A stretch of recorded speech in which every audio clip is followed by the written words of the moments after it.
Hey everybody, this is Chris, MTGO's Rec Start. We're back for part 2, and we're taking a look at game replays of Nagarjuna's Sneak and Show Eldrazi deck in action.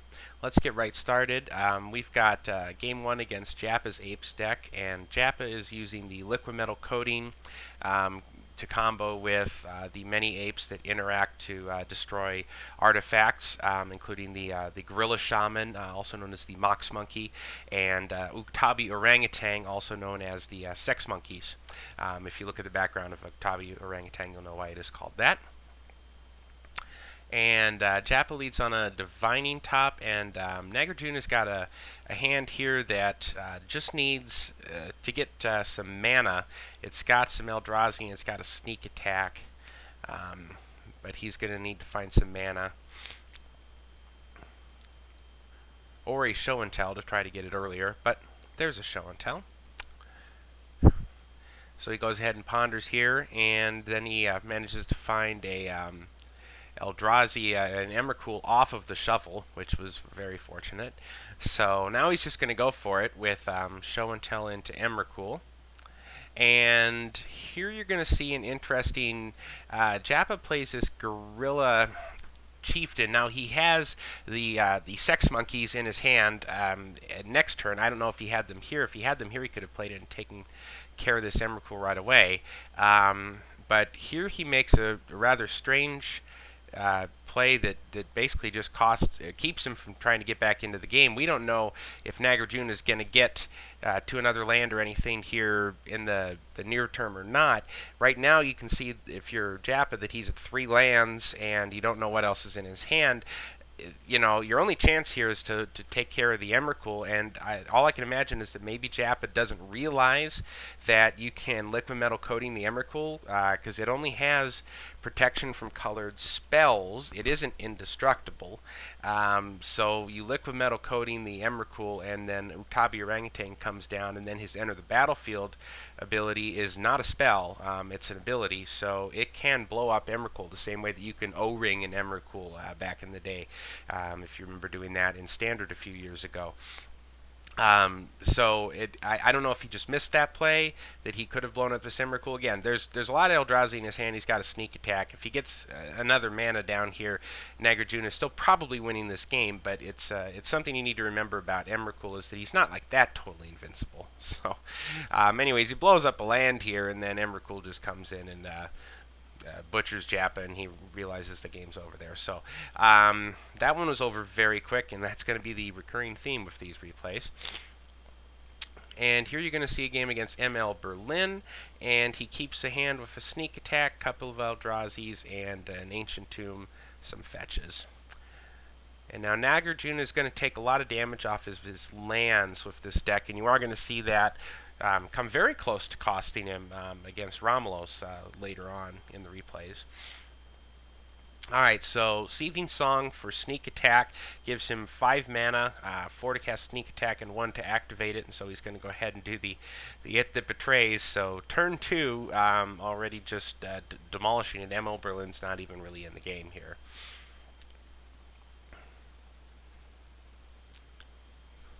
And now when you're watching these replays, it may occur to you that I mean, the deck looks like it's basically unstoppable, and again, that's not true. And you know, like I said, we did discuss there are ways to fight it, but nobody really came that equipped with them. Now Romulos does have some of those ways, because Romulos has got counter magic, and of course he also has Swords to Plowshares. Exiling removal is good against everything except for the Emrakul.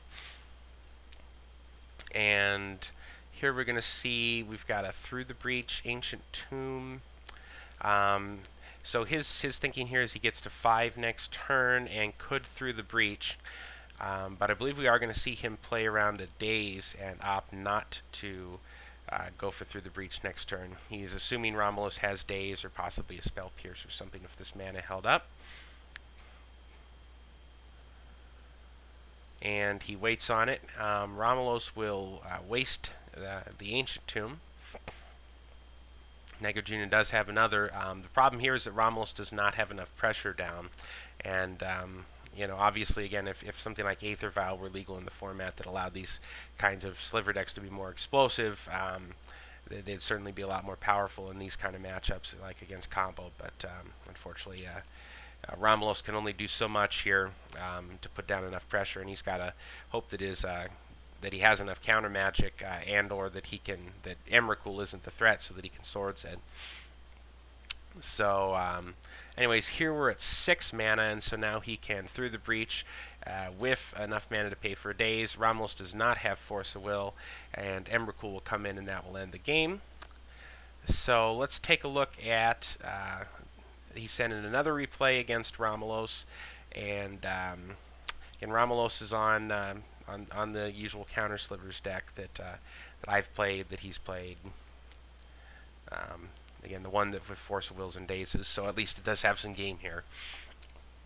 Crystalline Sliver, he's on the play. At least that's a little bit of pressure.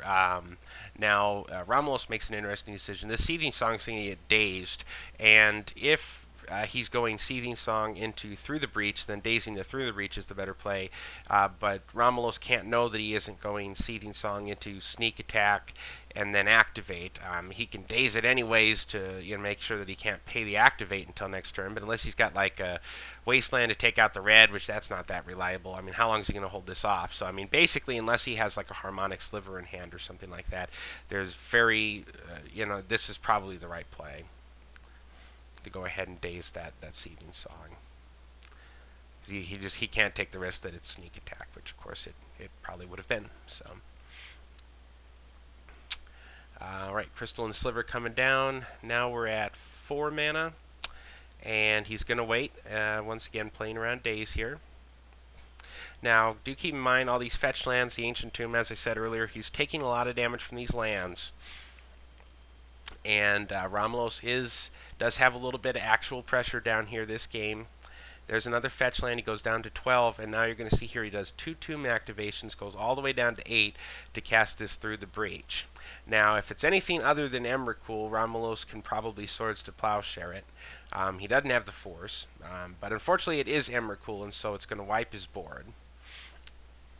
So he's not necessarily out of it yet here from his point of view, because Nagarjuna is going to have to take, if he wants to redeploy anything else, and he doesn't know what he's got. But for all Romulos knows, Nagarjuna might lose a bunch of life to Through the Breach something into play that Romulos can Swords with this Tundra, and then get back into the game. But unfortunately, he has a Sneak Attack and then 2 Eldrazi, so Romulos cannot deal with both of them, and that will end the game with Nagarjuna just barely alive here at this point. So, anyways, excellent deck, excellent replays there from Nagarjuna. Again, his deck, if it's going to win, it just tends to crush, and that's what we saw it doing there.